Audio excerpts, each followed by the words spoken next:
नमस्कार, मैं हूं संजय शर्मा। आप देख रहे हैं 4 PM न्यूज नेटवर्क। क्या गजब राजनीति है, क्या गजब खेल है, क्या विचारधारा है। इजराइल इजराइल हमारे पक्ष में बड़ा खड़ा हुआ है। हम बहुत ताकतवर हैं। लेकिन ऑस्ट्रेलिया, कनाडा, ब्रिटेन सब फिलिस्तीन के पक्ष में खड़े हो गए। प्रियंका गांधी एक पर्स लेके चली गई थी, उस पर फिलिस्तीन लिखा था शायद। तो निशिकांत दुबे ने, जहां तक मुझे याद आ रहा है, ट्वीट किया था कि देखो ये फिलिस्तीन के पक्ष में है। लेकिन आज ऑस्ट्रेलिया, ब्रिटेन, कनाडा समेत 20 बड़े बड़े देश जो हैं वो फिलिस्तीन के पक्ष में आ गए। यानी इजराइल की भी बैंड बज गई, और जिसकी बैंड बज गई वो आपको क्या बचाएगा। मोदी जी सेल्समैन की भूमिका में क्यों आ गए। अखबारों की कटिंग लगा के ट्वीट करनी पड़ रही है, इतने बुरे दिन आ गए। अभय दुबे जी ने बड़ी शानदार व्याख्या की है, बहुत अच्छी बातचीत है। आप 4 PM यूपी को सब्सक्राइब करिए, ज्वाइन करिए। चलते हैं अभय दुबे जी के पास। 4 PM न्यूज नेटवर्क में स्वागत है आपका अभय दुबे जी। ऐसी कौन सी मजबूरी हो गई कि हमारे प्रधानमंत्री जी सेल्समैन हो गए हैं। मैं तो देख के हैरान हुआ। उन्होंने एक्स पर, जिसको ट्वीट भी कहते हैं, ट्वीट किया है। तमाम बड़े अखबारों की कटिंग लगाई है फ्रंट पेज की। इंडियन एक्सप्रेस, हिंदुस्तान टाइम्स की जीएसटी की दरें सस्ती, जीएसटी की दरें सस्ती। मतलब जब मेरे यहाँ योगा टीचर आते हैं मुझे सिखाने के लिए योग, तो वो बीजेपी समर्थक हैं। उन्होंने मुझसे बड़ी मजेदार बात की। बोले जब 5 बजे राष्ट्र के नाम ये हुआ कि उद्बोधन होगा प्रधानमंत्री जी का, तो हम सब लोगों ने, हमारे परिवार ने जो संघ और बीजेपी का समर्थक थे, हमने मान लिया कि प्रधानमंत्री जी नैतिकता का पालन करेंगे। एक उन्होंने कानून बनाया था कि 75 साल पूरे होने पे मार्गदर्शक मंडल। तो आज प्रधानमंत्री जी राष्ट्र के नाम उद्बोधन करेंगे कि मेरी आयु पूरी हो गई, आप लोगों ने मुझे बहुत प्यार दिया, अब मेरे वानप्रस्थ जीवन का समय शुरू होता है। बोले लेकिन हम तो हैरान हो गए, जीएसटी जीएसटी। हमने तो बहुत बुरा लगता था, मैं दूध पे भी जीएसटी, मट्ठे पे भी जीएसटी। 8 साल तक तो देते रहे। और अब ऐसा कौन सा दबाव हो गया, डर हो गया कि जीएसटी, जबकि ये जीएसटी की काउंसिल कमेटी में 1 महीना पहले सब चीजें शुरू हो चुकी थी कि भाई इस तारीख से जीएसटी की दरें कम हो जाएंगी। प्रधानमंत्री तो डर क्यों गए। अखबारों की कटिंग ट्वीट कर रहे हैं, एक दो नहीं, सब अखबारों के फ्रंट पेज की ट्वीट कर रहे हैं, जैसे कोई सेल्समैन माल बेचता है। देखो मेरा माल नया, मेरा माल नया। खेल क्या है ये। खेल ये है कि अपना प्रधानमंत्री जो दावा करता था कि मेरा सीना 56 इंच का है, बहुत ही दयनीय स्थिति में पहुंच गया है। उसकी समझ में नहीं आ रहा है कि वो जो उसका पिछला रुआबदाब था उसको वापस कैसे हासिल करे।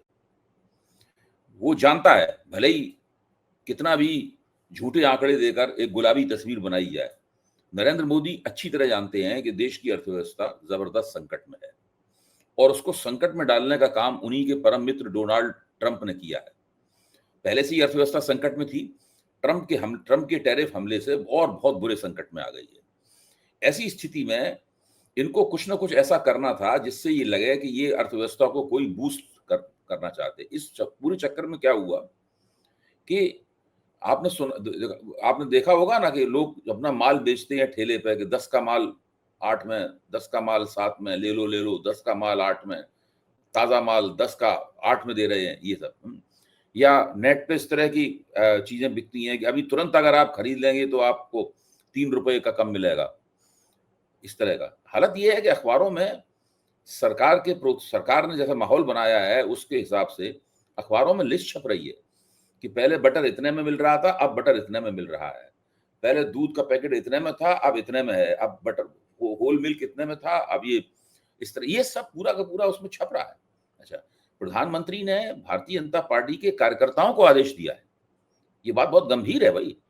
वो जितनी उनके अंदर क्षमता है, प्रधानमंत्री के अंदर जितनी उनके पास शक्तियां हैं, संसाधन है, सब लगा दिए उन्होंने, अपने आप को दांव पे लगा दिया उन्होंने इसमें। उन्होंने भारतीय जनता कि वो बाजारों के अंदर जुलूस निकालें और लोगों को बताएं कि इस बचत उत्सव का क्या मतलब है।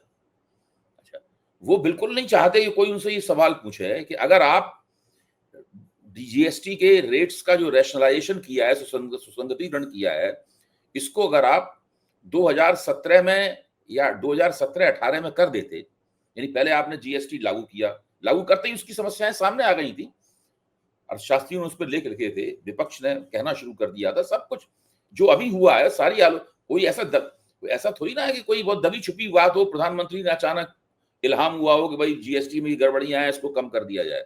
अगर उसी वक्त ये कर देते तो देश की जनता की जेब से 48,000 करोड़ रुपए से 1 लाख करोड़ रुपया कम निकलता। पहले आपने 48, एक अंदाज है मोटा, तकरीबन 48,000 यानी 50,000 करोड़ से लेकर 1 लाख करोड़ तक का रुपए जो है लोगों की जेब से निकाला आपने। और उसको निकालने के बाद में उसको आपने अपने खजाने में डाल लिया, भारत सरकार के खजाने में डाल लिया आपने। उस पैसे पे इन लोगों ने तरह तरह की मौजें की। सब लोग जानते हैं उस पैसे का क्या हुआ। वो पैसा प्रधानमंत्री की उन यात्राओं में खर्च हुआ है जिस पर करोड़ों करोड़ रुपया खर्च हुआ है। सरकारी पैसे से क्या क्या नहीं किया इन लोगों ने। प्रधानमंत्री 7 स्टार लाइफ जो लीड कर रहे हैं, मतलब जो है वो कहां से पैसा आता है, वो वही पैसा है। वो भाई इनकम टैक्स में तो बहुत कम पैसा आता है, इतना जबरदस्त पैसा तो केवल जीएसटी में आ सकता था। ये सब इन लोगों ने किया। ये बिल्कुल उसी तरह की बात है कि बाजार में जब नया माल आता है तो उसकी कीमत बहुत ऊंची रखी जाती है। जिनके पास पैसा होता है वो जाके नया माल खरीद लेते हैं ऊंची कीमत पे। हमारे और आपके जैसे लोग जिनके पास इतना पैसा नहीं है वो सेल लगने का इंतजार करते हैं। सेल लगती है जब 30, 40, 50, 60% तक डिस्काउंट मिलता है, तब हम जाके उस माल को खरीदते हैं। जो टैक्स है उसके अंदर ये विकल्प लोगों के सामने होते नहीं कि वो इंतजार कर रहे हैं जब टैक्स कट हो जाएगा उसके बाद हम टैक्स देंगे। भाई आम लोगों किसी के पास ये विकल्प तो है नहीं कि जब टैक्स में कटौती हो जाएगी तब हम टैक्स पे करेंगे। टैक्स तो जो है उन्हें हर साल हर वक्त पे करना है। और जीएसटी तो अप्रत्यक्ष कर है, उसमें तो हर चीज आप खरीदते हैं आपको तुरंत टैक्स देना पड़ता है, हर चीज आप बनाते हैं उसको बेचते हैं तुरंत आपको टैक्स देना पड़ता है। तो लोग तो जो बाजार में सेल लगती है उसमें भी एक तरह का इंसाफ होता है कि आप अपना समय तय कर सकते हैं कब आपको माल खरीदना है, लेकिन टैक्स में तो आप समय नहीं तय कर सकते। तो लोगों ने ऊंची दर का टैक्स 2017 में जीएसटी लागू किया था। आज करीबन 8 साल हो गए हैं, उन 8 वर्ष तक लोग ये ऊंची दर का टैक्स दे रहे हैं। और ये जो बड़े पैमाने पर टैक्स जमा हुआ है इसके अंदर छोटे उद्योगों, छोटे दुकानदारों, गरीबों, छुटभइयों ने 1 लाख करोड़ से ज्यादा का टैक्स दिया है। और बड़ी पब्लिक सेक्टर की कंपनियों, बड़े कारपोरेट लोगों ने और अमीर आदमियों ने कुल मिलाकर 83,000 करोड़ का टैक्स दिया है। ये सरकार के आंकड़े हैं। सरकार आज ही मैंने आंकड़े एक नोट किए आंकड़े अपने एक कागज पे। यानी इस देश के अमीर आदमियों ने, सक्षम लोगों ने, जिन पर ज्यादा टैक्स लगना चाहिए था, उन्होंने इस देश की गरीब और सामान्य जनता से और निम्न मध्यम वर्ग से कम टैक्स दिया है और बाकी सब लोगों ने उससे ज्यादा टैक्स दिया है। अच्छा, सरकार भी मानती है कि जीएसटी जो है वो एक रिग्रेसिव टैक्स है। रिग्रेसिव 2 तरह के टैक्स होते हैं, रिग्रेसिव एंड प्रोग्रेसिव। रिग्रेसिव माने प्रतिगामी, प्रोग्रेसिव माने प्रगतिशील। प्रतिगामी टैक्स वो होता है जो उन लोगों से लिया जाता है जिनकी आमदनी कम होती है। प्रोग्रेसिव टैक्स उन लोगों से लिया जाता है जिनके पास टैक्स देने लायक ज्यादा आमदनी होती है। इनकम टैक्स एक प्रोग्रेसिव टैक्स है, जीएसटी एक रिग्रेसिव टैक्स है। कोई भी हर आदमी, बच्चा भी जानता है, सरकार भी इसको स्वीकार करने, सरकार को भी कोई परहेज नहीं है। ये सब जानते हुए भी कि जीएसटी जब इस तरह का बनाएंगे, एक देश एक टैक्स का झांसा दिया गया पूरे देश को। अब आप सीधे सीधे सोचिए, मतलब जो है जिस व्यक्ति की आमदनी 10,000 रुपए है, वो अगर 1,000 रुपए की चीज खरीदता है और उस पर 18% अगर जीएसटी देता है तो वो कितना 10 या 11% कितना 1,000 रुपए तो वो 18% कितना, कुछ अंदाजा लगा लीजिए, इतना टैक्स देता हुआ पाया जाएगा। जिसकी आमदनी 1 लाख है वो भी 1,000 रुपए की चीज खरीदता है और वो भी 18% जीएसटी देता है तो उसे 0.18% टैक्स देगा केवल, 0.18%। आमदनी के हिसाब से। हम मोटा मोटा हिसाब किताब, हम लोग कोई अर्थशास्त्री नहीं है, हम तो मोटा हिसाब किताब लगा लेते। तो जिसकी आमदनी कम है उसके ऊपर जीएसटी हथौड़े की तरह गिरा। सही बात है, बिल्कुल सही बात। आमदनी ज्यादा है उसको कोई फर्क ही नहीं पड़ता है, फर्क ही नहीं पड़ता है। अच्छा, तो ये जो, और जिनकी 1 लाख रुपए तक आमदनी है वो उस देश में कितने हैं? 10%।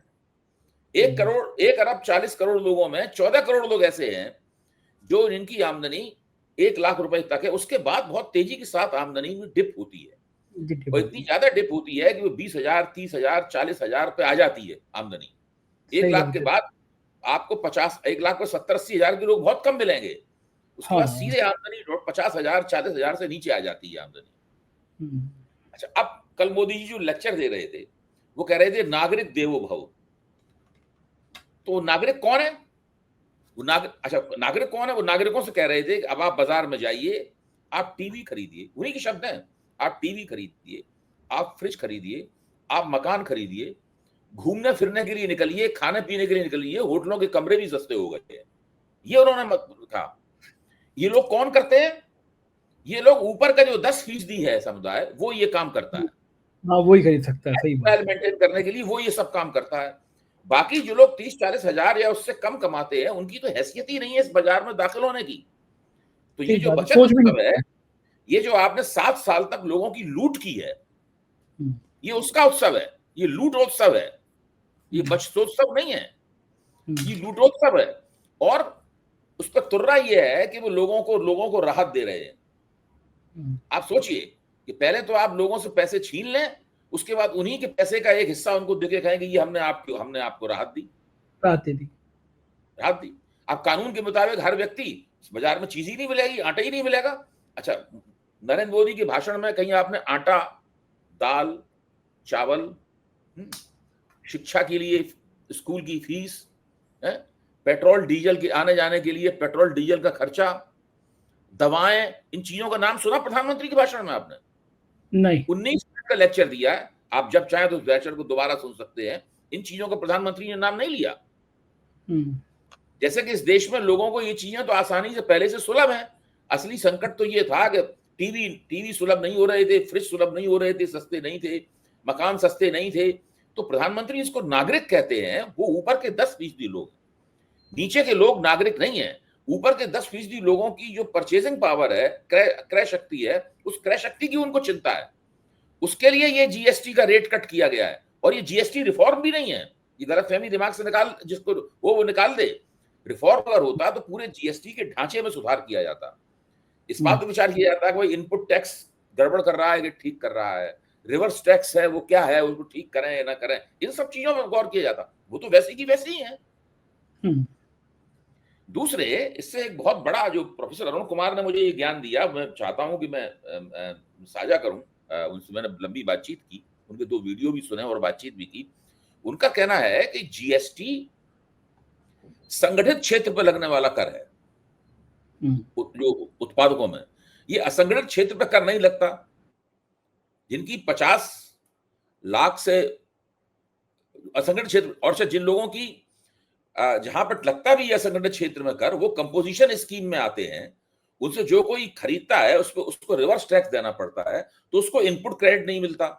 संगठित क्षेत्र को इनपुट क्रेडिट मिलने से क्या होता है कि उनके उत्पादन की लागत घट जाती है। असंगठित क्षेत्र को चूंकि या तो टैक्स लगता नहीं है, और टैक्स अगर लगता है तो उसको इनपुट क्रेडिट नहीं मिलता। इनपुट क्रेडिट न मिलने से उसकी लागत वैसी की वैसी ही रह जाती है। इस पूरी प्रक्रिया में होता यह है कि संगठित क्षेत्र की बनी हुई चीजें सस्ती हो जाती हैं, असंगठित क्षेत्र की बनी हुई चीजें महंगी हो जाती हैं, उनके मुकाबले महंगी हो जाती हैं। इससे क्या होता है कि डिमांड जो है, मांग जो है, वो असंगठित क्षेत्र से संगठित क्षेत्र में शिफ्ट हो जाती है। उन्होंने 3 उदाहरण दिए प्रोफेसर साहब ने, कि जो प्रेशर कुकर इंडस्ट्री थी उसमें ये हो चुका है। उन लोगों ने खुद माना है कि ऐसा हो गया है। जो लेदर गुड्स, चमड़े की वस्तुएं बनाने वाली इंडस्ट्री थी, उसमें ये हो चुका है। इस तरह से असंगठित क्षेत्र जो चीजें बनाता था, जो ये लगेज बनाने वाली इंडस्ट्री थी, वीआईपी उसके अंदर संगठित क्षेत्र की बहुत बड़ी कंपनी है। लेकिन उसमें क्या हुआ है कि असंगठित क्षेत्र की कंपनियां जो लगेज बनाती थी, वहां से मांग शिफ्ट हो गई है संगठित क्षेत्र में। अच्छा, चूंकि असंगठित क्षेत्र के ऊपर ये जीएसटी कहर बन के टूटा। पहले तो नोटबंदी कहर बन के टूटी, फिर कोविड उनके ऊपर कहर बन के टूटा, उसके बाद में अब ये जीएसटी कहर बन के टूटा। तो ये 3 बड़े कहर जो उनके ऊपर टूटे, उसके कारण असंगठित क्षेत्र का बिल्कुल हालत खराब हो गई। वो उसका ढांचा पूरी तरीके से ढह गया। अब कुछ के 94% लोग जो है उसी के तहत रोजगार प्राप्त करते हैं। सही बात। उनके पास पैसे कम हुए, तो अब आप बताइए बाजार में कुल कितने लोग आ रहे हैं? कुल 10% लोग बाजार में हैं। बिल्कुल ठीक बात है कि बाकी सब तो, हाँ, वो सारा गायब हो गया। जो रेट कट किया है उससे अर्थव्यवस्था को कोई फायदा नहीं हो रहा। बिल्कुल ठीक बात है, मैं सहमत हूँ आपकी बात से सहमत हूँ। अभय जी, एक दूसरा मुद्दा एक और है जो आजकल बड़ा चर्चा में है। जब पाकिस्तान के संग ऑपरेशन सिंदूर हुआ तो हमने बड़ा डंका पीटा कि हमारा पाकिस्तान तो चीटी सी है, मसल देंगे। सीधे सऊदी से यात्रा छोड़ के बिहार के चुनाव में आ गए मैं मोदी जी की, हम आतंकियों को घुस के मारेंगे, करेंगे। ऑपरेशन सिंदूर का क्या हश्र हुआ, मुझे उसमें कहने की जरूरत नहीं है। ट्रंप साहब ने बता दिया कि मैंने रुकवाया था युद्ध, भारत और पाकिस्तान को एक तरह से डांट के रुकवाया था। 4 बार कह चुके, प्रधानमंत्री जी पलट के कह नहीं सके चुके कि तुम झूठ बोल रहे हो।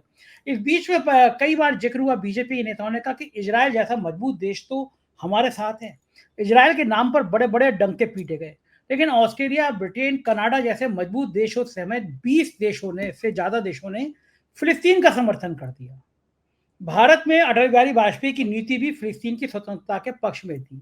लेकिन प्रियंका गांधी, आपको याद होगा, एक बार पर्स डाल के चली गई थी, तो जहां तक मुझे याद आ रहा था, निशिकांत दुबे ने कहा था कि फिलिस्तीन का समर्थन करती हैं, कैसे कैसे क्या समर्थन कर रही है। आज तो हमें ऑस्ट्रेलिया, कनाडा, ये ब्रिटेन, ये सब के सब फिलिस्तीन के पक्ष में खड़े हो गए। दुनिया के सारे ताकतवर देश इजराइल की नीतियों के खिलाफ हो गए। यानी विश्व का जो परिदृश्य बदल रहा है, बाकी कोई देश बचा नहीं, इजराइल पे दम फूले थे, इजराइल के खिलाफ भी सब हो गए, फिलिस्तीन के पक्ष में हो गए। भारत की विदेश नीति इतनी ज्यादा ढक्कन टाइप की क्यों हो गई? देखिए, भारत की विदेश नीति इसलिए ढक्कन टाइप की है कि इन लोगों के पास विदेश नीति की कोई डॉक्ट्रिन नहीं है। इन्होंने बनाई नहीं, मोदी जी ने पिछले 11 साल से बिना किसी डॉक्ट्रिन के, यानी बिना किसी आधारभूत सिद्धांत के, ये लोग अपनी विदेश नीति चला रहे हैं। पहले उन्होंने सुषमा स्वराज को विदेश मंत्री बनाया, इसको मोदी जी ने काम ही नहीं करने दिया। सुषमा स्वराज केवल नाम मात्र की विदेश मंत्री थी। एस जयशंकर विदेश मंत्री बने, तो एस जयशंकर कितने बुद्धिमान है, ये ऑपरेशन सिंदूर के दौरान उनकी तमाम जो बुद्धि थी उसकी पूरी पोल खोल चुकी है। दूसरे, एस जयशंकर इसलिए अपनी तमाम विफलताओं के बावजूद विदेश मंत्री बने हुए हैं क्योंकि वो मोदी जी का ये आदेश पूरा करते हैं कि मोदी जी अपनी पप्पी झप्पी की विदेश नीति लगातार चलाते रहें और तस्वीरें खिंचाते रहें, नेताओं के पास खड़े होकर हंस हंस के, मुस्कुरा के, उंगली ऐसी करके वैसी करके अपनी तस्वीरें खिंचाते रहें। अब वहां से एक दो तस्वीरें आ जाएं कि भाई लिमोजीन में बैठे हुए हैं, अंदर की एक तस्वीर खींच के वो भारत में प्रसारित कर दी गई। पुतिन और शी जिनपिंग के साथ में खड़े होकर कुछ इशारेबाजी, कुछ अदाबाजी करके तस्वीर खिंचा दी, वो भारत में प्रसारित कर दी गई। इस तरह करके मोदी जी अपना माहौल बनाते रहते हैं, अपनी शख्सियत चमकाते रहते हैं, अपना चेहरा चमकाते रहते हैं कि वो विश्व नेता हैं। इस काम में भारत की पूरी विदेश नीति को दरअसल कुर्बान कर दिया गया है इस पूरे काम पे, मोदी जी के व्यक्तित्व को चमकाने के नाम पे। जवाहरलाल नेहरू की नकल करते हैं। बस जवाहरलाल नेहरू अपने आप में प्रधानमंत्री होने के साथ साथ में विदेश नीति के बहुत बड़े एक तरह से पंडित थे और उन्होंने भारत की विदेश नीति जिस तरह चलाई, पूरा उसको भी एक सिद्धांत था, उसके पीछे गुणनिरपेक्षता का सिद्धांत था, ये कुछ एक डॉक्ट्रिन थी जवाहरलाल नेहरू की, वो सब इनके पास कुछ है नहीं। इस पूरी प्रक्रिया में हुआ यह है कि भारत की विदेश नीति बिल्कुल निष्प्रभावी हो गई है। अब देखिए, ये लोग ये भी नहीं देख पाए कि एक जमाने में अमेरिका और जो पश्चिमी यूरोप था, यूरोपियन देश थे, हैं, या आप कह सकते हैं ये देश इजराइल के प्रति हमदर्दी रखते थे। अमेरिका इजराइल के पीछे खड़ा हुआ था। अभी जो नए घटनाक्रम में नया परिवर्तन हुआ है उसमें केवल अमेरिका ही इजराइल के साथ रह गया है, बाकी यूरोप जो है वो इजराइल के पक्ष से हट गया है। मोदी जी और उनके जो विदेश नीति के सलाहकार या जो भी हैं, वो इस पूरी बात को समझ ही नहीं पाए। और आज हालत ये है कि जैसे कि रॉन्ग फुट पे आदमी पकड़ा जाता है, उस तरीके से हर मामले में इनका ये हो रहा है। बिल्कुल ठीक बात है। इधर बीच बीच में पाकिस्तान ने, आपने देखा होगा, पाकिस्तान के रिटायर्ड कमांडर ने, फौज के अफसर ने हमारे राफेल के जहाज़ों की एक सूची भी जारी कर दी कि इनका ये नंबर, ये नंबर, ये नंबर, ये कि 7 जहाज गिराए। अभी तक खंडन उसका नहीं आया। मैं तो हिम्मत की दाद दूंगा कि पाकिस्तान को डर नहीं लग रहा कि हमारी एयरफोर्स इतनी मजबूत है कि पाकिस्तान का नामो निशान मिटा दे। लेकिन अगर इस तरह के झूठ बोल रहे हैं तो उसका खंडन आना चाहिए कि भाई हमारे इस नंबर के सातों राफेल सुरक्षित हैं। इस बीच में रक्षा मंत्री ने फिर एक बयान दे दिया कि पाकिस्तान अधिकृत कश्मीर तो हम लेकर रहेंगे, हमारा हिस्सा है, वो बहुत जल्दी हम ले लेंगे। ये जब पाकिस्तान अधिकृत कश्मीर की बातें करते हैं बीजेपी नेता, तो अभय जी, आपको लगता है कि वो सच बोल रहे होंगे, पीओके में घुस पाएंगे, ले आएंगे, या अभी भी इनको शर्म नहीं आ रही, कुछ भी बोल रहे हैं? मतलब जब मौका था पीओके लेने का तो वापस आ गए। अमित शाह का बेटे को क्रिकेट खिलाना था तो पाकिस्तान का एक प्लेयर वो यूं करके राइफल की तरह शूट शूट शूट कर रहा है। आपकी और फिर चर्चा कर रहे हो उसने इतनी कर दी, हम हाथ नहीं मिलाया, देखो हमने, मतलब हाथ नहीं मिलाया, सब कुछ हो गया, क्रिकेट खेल लिया उसके साथ में। आप कह रहे हैं पीओके हम लेके आएंगे। देश की जनता को ये बीजेपी के नेता इतना मूर्ख क्यों समझते हैं कि पागल हैं सब लोग, आप कुछ भी कहेंगे और उसको मान लेंगे? क्या लगता होगा तो उल्टा हो गया, देश की जनता इन लोगों को मूर्ख मानने लगी है। इनको? उल्टा हो गया है बिल्कुल। देखिए, वो जमाना चला गया जब ये देश की जनता को मूर्ख बनाते थे, बहलाते रहते थे, जनता बहलती रहती थी। अब वो बात रह नहीं गई है। अब आप देखिए, इनके समर्थक पत्रकार, उनको मैंने कल कहते हुए सुना है कि ये बिल्कुल फार्स किया है इन लोगों ने, ये एक तरह का मजाक कर दिया है कि एक तरफ तो कह रहे हैं कि ऑपरेशन सिंदूर जारी है, दूसरी तरफ पाकिस्तान के साथ मैच खेल रहे हैं और ऊपर से आदेश भिजवाते हैं कि हाथ मत मिलाना। तो हमारा कप्तान जो है हाथ नहीं मिलाता है, खिलाड़ियों का इस्तेमाल कर रहे हैं, खिलाड़ियों के पीछे छिपे हुए हैं, खिलाड़ियों का इस्तेमाल कर रहे हैं। और ये बिल्कुल नहीं करना चाहिए था, या तो मैच खेलना नहीं चाहिए था, और मैच खेलना चाहिए था तो पूरी खेल भावना का परिचय देते हुए मैच खेलना चाहिए था। उसके जो नियम कानून कायदे हैं उसके हिसाब से मैच खुलेआम इनके लोग कहते, किसी को समझ में, किसी को अच्छा नहीं लग रहा ना, समझ में नहीं आ रहा, ये स्थिति है।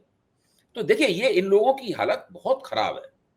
आप कल कीर्ति आजाद को मैं सुन रहा था एक जगह, तो बड़ा उन्होंने दिलचस्प बात कही। जब उनसे कहा गया, उन्होंने हाथ तो मिला लिया, तो उन्होंने कही तो वही बात रही कि आप सरेआम खुलेआम सड़क पे किसी का मर्डर कर दें, खून कर दें, उसके बाद जिस चाकू से आपने खून किया उस चाकू को निकालें और उस पर अपने उंगलियों के निशान पहुंच दें और कहें कि हाँ हमने मर्डर कर दिया। भाई आपने उन्होंने देखी पाकिस्तान को सूर्य कुमार यादव ने आईना दिखा दिया। सवाल ये है कि पहले तो आपने खुद आईना देखा, पाकिस्तान के साथ मैच खेला आपने। असली काम तो मैच खेलना था कि हाथ मिलाना था। केवल हाथ मिलाने गए, मतलब अगर भारत की टीम वहां केवल हाथ मिलाने न मिलाने गई थी या मैच खेलने गई थी? ठीक बात है।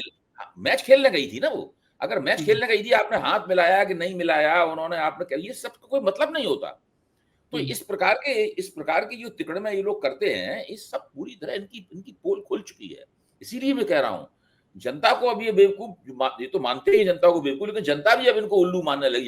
जनता को लोग इनके ऊपर हंसते हैं, जिस तरह के इनके नेता लोग बात करते हैं, जिस प्रकार की तमाम, इसमें सब लोग मजाक, इनकी एक एक बात मजाक का केंद्र है। बिल्कुल बिल्कुल ठीक कह रहे हैं, लगता भी। और मैं तो ये देख के हैरान रह गया कि गोदी मीडिया के चैनलों में भी अब कुछ ना कुछ चेंजेस आने लगे हैं, कहीं कहीं बातें होने लगी। एबीपी तो खैर संदीप जी का शो तो गजब होता ही होता है। मतलब मैं बड़ा हैरान हूँ कि इस दौर में संदीप जी, और आप भी उसमें रहते हैं, कितनी गजब गजब बातें कर लेते हैं। मतलब सलाम है उनकी हिम्मत को। और मैं एक वीडियो क्लिप बड़ी वायरल हो रही है, संदीप जी जैसे ही पत्रकार है जो दम से कह सकता है, वो दिमाग से कह रहे हैं कि भाई हम कह देते हैं अरे वो यूट्यूबर हैं, मतलब मेन स्ट्रीम की मीडिया के चैनल यूट्यूबरों को ऐसे हे दृष्टि से देखते हैं, पत्रकारिता नहीं कर पा रहे। संदीप जी कहते हो, दिमाग कहते हैं कि एक्चुअल में पत्रकारिता तो यूट्यूबर ही कर रहे हैं। हम चैनल में बैठ के हम लोग नहीं कह पा रहे हैं वो बातें जो यूट्यूबर कह ले रहे हैं। एक बड़े चैनल पे ये बात आना, और फिर ये संदीप जी कहते हैं कि आप उनके व्यूअरशिप देखिए। मैं वो घमंड नहीं कर रहा, लेकिन अभय जी रोज 1 करोड़ से ज्यादा लोग 4PM को देख रहे हैं, व्यू आ रहे हैं। 1-1.25 करोड़ व्यू रोज आना किसी चैनल पे। आप तो माहिर हैं, आप तो सदियों सालों से आप चैनलों पे जाते रहते हैं। क्या किसी मेन स्ट्रीम मीडिया के चैनलों के 1 करोड़ व्यू पर डे आ रहे होंगे? नहीं, कोई लोग कल्पना भी नहीं कर सकते। इनका टीआरपी सिस्टम भी फर्जी है। इनका जो टीआरपी सिस्टम है ना, वो खुद ही कहते हैं। आप टीवी चैनलों में बात कीजिए, भाई आजकल चैनल ऊपर जा रहा है कि नहीं जा रहा है, कुछ लोकप्रिय हो रहा नहीं हो रहा, क्या बताएं साहब, पता नहीं क्या वो कल आया था आंकड़ा, वो पूरा मामला ही गड़बड़ है। भाई आप टीआरपी तब पाएंगे जहां आपने मशीन लगाई है, वहां का आएगा आपके पास टीआरपी। तो बाकायदा वहीं से तो आपको प्राप्त होगी। कितनी कुल बहुत कम मशीन है, पूरा सिस्टम इनका टीआरपी का फर्जी है, इसमें कोई दम नहीं है। जबकि यूट्यूब में क्या है, यूट्यूब में तो हालत यह है कि आपके चैनल को कितने लोगों ने देखा, कितनी देर देखा, वो लोग कहाँ थे दुनिया में, कहाँ बैठे हुए थे, वो फरकाबाद में बैठे हुए थे कि अमेरिका में बैठे हुए थे कि स्वीडन में बैठे हुए थे, ये भी सब आ जाएगा। उसमें स्त्रियां कितनी थी, उसमें पुरुष कितने थे, ये भी आ जाएगा उसके अंदर। तो ये तो इतना इतना पारदर्शी सिस्टम है, इसमें किसी की लोकप्रियता छुपी नहीं सकती, न किसी की सफलता छुप सकती है, न किसी की विफलता छुप सकती है। सब अपने आप में पूरी तरीके से स्पष्ट है। यहाँ तो इतनी गारंटी तो किसी चीज की मिल ही नहीं सकती। पहली बार मैंने भी महसूस किया। जैसे कि मान लीजिए मुझे अगर कोई लेक्चर देना है किसी विषय पे, अपनी बात कहनी है, अब हम किसी मैदान में जाते हैं, वहां लोगों को हम जमा करते हैं, कितनी मेहनत करनी पड़ेगी हमें लोगों को जमा करने में। बहुत बहुत मेहनत करेंगे तब कहीं जाके कुछ लोग आएंगे, उनके सामने अपनी बात कह पाएंगे। मान लो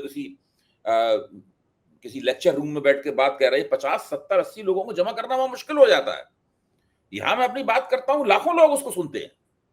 सही बात है, बिल्कुल सही बात है। सुनते हैं, उसके ऊपर प्रतिक्रिया करते हैं, फोन करते हैं, ईमेल करते हैं, वहीं तुरंत उनका रिएक्शन दिख जाता है। और जहां जहां आप जाते हैं, दूर दूर तक लोग आपको पहचानते हैं, विदेशों में लोग पहचानते हैं आपको, सब जगह।